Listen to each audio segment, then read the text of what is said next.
It's just a pre-Savitri prep day. So, I am narrating in English because we have so many, like I have so many non-Odia people in my feed.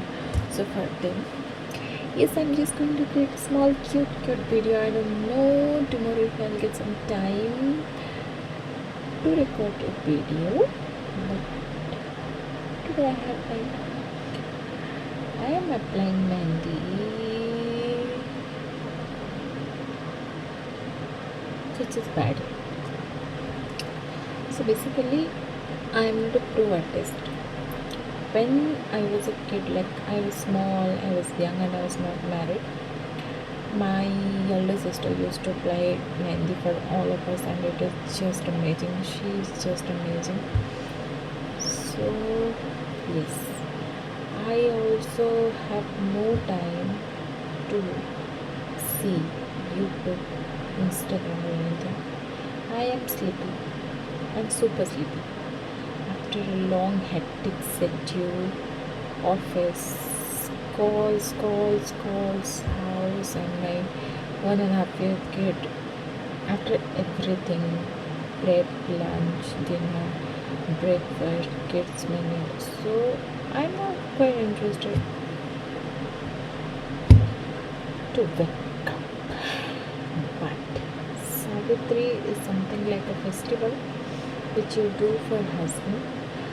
Savitri is the god or the woman who fought with Yamdev.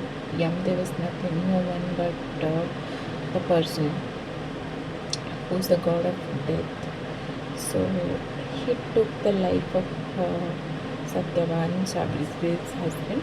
So Savitri fought with him and brought his husband's life back even after death. So that's why we do puja for this occasion. And I personally love this festival because for me this festival is something like showing gratitude to my husband because he's doing a lot. He's doing a lot for us.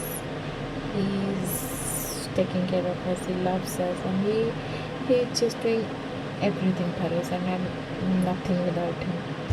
So that's why I love this festival, and I do fasting with all my honesty because this is something which I don't want to skip in my entire life, and I just love this festival. So yes, tomorrow I have to wear jewelry, sari, then I have to do a little bit of makeup and pull ethnic mode. Yes. So see you tomorrow after my look, and tomorrow I don't have time to narrate everything on this call or on this video, so definitely I'm just going to give you a voiceover or just a music and a write-ups. So to manage it with that, and love you.